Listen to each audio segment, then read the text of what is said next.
안녕하세요. 상크유저스입니다.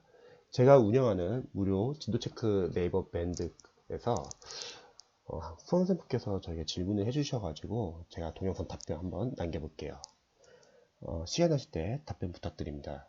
제가 현재 문법을 기출을 1회독하고 지금 여기서 문법은 아마 유형별 기출을 말하신 것 같아요. 지금 현재 2회독 중인데 틀린 문제만 회독 중이고 이해독이 끝나면 손진숙 문법 900제를 풀까 고민 중입니다. 이제 손진숙 선생님 문법 900제 같은 경우는 랜덤 문제죠. 그런데 생각해보니 기출 문법이 어려워서 기출 문제를 더 반복해서 확실히 하고 넘어가는 게 나을지 고민이 됩니다. 어떻게 하는 게 더 나을까요? 이전에는 이동기 선생님 문법 700제. 이동기 선생님 문법 700제는 앞에 좀 단원별 문제가 있고 뒤에 랜덤 문제가 있죠. 이거를 3회독했습니다. 좋은 질문 감사합니다. 답변 드릴게요. 이 동영상을 보시는 이제 수험생들께서는요, 아셔야 할 게 공무원 영어 문법은 이미 포인트가 나오는 게 정해져 있습니다. 그래서 저는 이제 보통 많이 추천했던 게 패스 실전 영문법 5 교재 같은 경우는 여기서는 진도별 해시 체크 111 이 부분에 이론과 그리고 포인트 그리고 단원별 문제가 있습니다. 그리고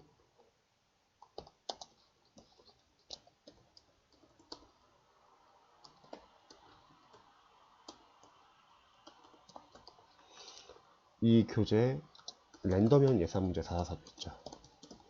랜덤형 예산 문제 444는 이제 랜덤 문제입니다.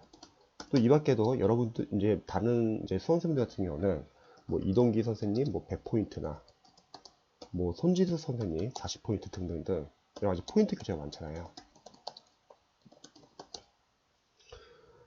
우리 수험생들이 아셔야 할 것은 이런 포인트 교재들은 이 포인트를 만든 기준은 무엇일까요? 아주 간단해요. 기출이에요. 문법은 영어에서 문법은 암기 파트입니다. 그래서 여러분들이 기본적으로 문법 문제를 다 맞추기 위해서는 이론은 일단 여러분들이 이해를 하셔야 되고 이제 근데 여기서 문법 이론 같은 경우는 물론 문법 문제를 맞추기 위한 문법 이론도 있지만 독해를 빠르고 정확하게 해석하기 위한 이론도 같이 포함되어 있습니다. 그 이론에서 이제 문법 시험에 잘 나오는 부분들을 모아놓은 게 이제 포인트 교재죠. 그래서 일단 제일 우선순위는 이 포인트를 꾸준히 외워주시는 거예요. 그러면 이 포인트를 외운다고 해서 사실 문제 적용되는 게 쉬운 건 아니잖아요. 그래서 중요한 게 이 단원별 문제입니다. 제가 패스 실전 영문법 5를 추천한 이유는 이 랜덤형 예산 문제 444 때를 추천하는 게 아니라 랜덤 문제는 여기 보시다시피 뭐 이동기 문법 700제나 손지수 900제나 랜덤 문제는 좋고 나쁘고는 없어요. 랜덤 문제는 그냥 꾸준히 풀면서 감을 유지하는 것 뿐이죠. 실제로 중요한 건 바로 이 부분입니다. 이론과 포인트, 단어별 문제예요. 이 부분이 확실하게 잡혀 있으면 사실 랜덤 문제는 많이 풀 필요는 없어요. 왜냐면 다시 말하지만 공모 문법이 이미 나오는 게 정해져 있거든요. 암기가 되었냐 안 되어 있냐 그 싸움이죠.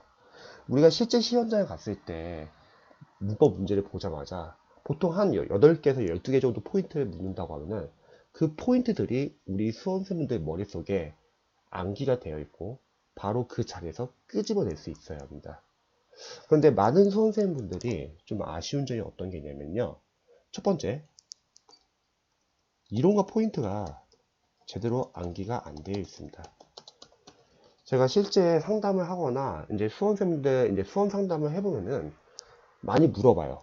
이론과 포인트가 좀 안게 되어 있냐. 그럼 많은 수험생분들이 다들 되어 있다고 말을 해요. 왜냐면 영어 강의를 들었기 때문에 들은 것을 안다고 착각하는 경우가 많습니다. 그러면 저는 그때 이제 여러 가지 개념을 다시 한번 물어봐요. 설명해달라. 그러면 말을 못해요.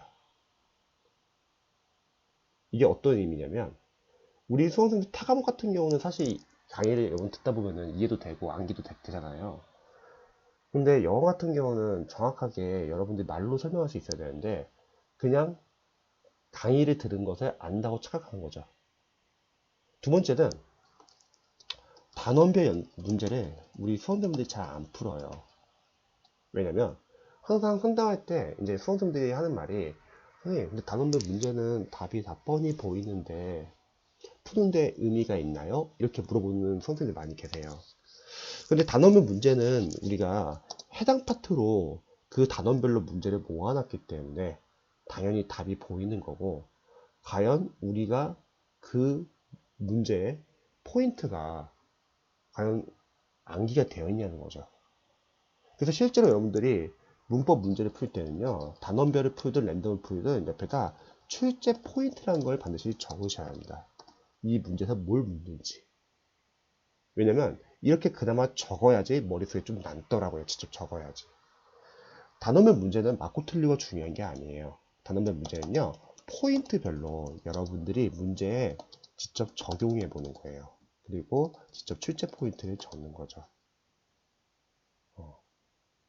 이게 문법 문제의 거의 한 80차지예요. 근데 아쉽게도 이 부분이 제대로 안 된 상태에서 우리 수험생분들이, 아 나는 문법 계속 틀리네, 문법 문제 많이 안 풀어서 그런가 하고 랜덤 문제를 많이 들어갑니다. 그럼 문제는 뭐냐면 단원별 이론 포인트가 암기가 안 되고 단원별 문제 적용 연습이 안 된 상태에서 섞여 있는 랜덤 문제를 푸니까 계속 섞여요. 그래서 시험장 할 때 영어를 뭐 1년을 하든 2년을 하든 문법 문제를 많이 틀리시는 분들은, 하나도 틀리시는 분들은 그 관련된 포인트가 제대로 암기가 안 돼 있고 단원별 적용 연습이 제대로 안 된 겁니다. 그래서 저는 이 적으신 것처럼 기출 문법이 어려워서, 이게 아마 제가 봤을 때는 단원별 아마 기출이지 않을까 싶어요. 이거를 출제 포인트 적고요. 그리고 지금 현재 가지고 있는 포인트 교재를 꾸준히 계속 봐주세요. 그러면은 랜덤 문제는 많이 안 풀어도 돼요. 왜냐면 여기서 크게 벗어나는 문제가 없거든요. 갑자기 우리가 문법 문제 푸는데 뭐 갑자기 새로운 문법이 나오거나 그러지는 않잖아요. 물론 지역적인 문제가 나올 수 있긴 하죠. 근데 그거는 나머지 보기함을 통해서 우리가 선별할 수 있는 거고요. 그래서 제가 이제 좀 말하고 싶은 거는, 이미 이동기 문법 700제도 양이 많잖아요. 벌써 3회독 했다는 거예요. 거기서 다시 또 손지수 문법 900제를 푸는 거는 저는 크게 의미는 없을 것 같아요. 왜? 이것만 저는 하나만, 랜덤 문제는 요거 하나도 충분하다고 생각합니다. 그리고 이미 기출 문제도 볼 게 많고요. 우리 수험생분들은 불안하고 왠지 더 잘하고 싶어서 교재를 늘리는 경향이 있어요.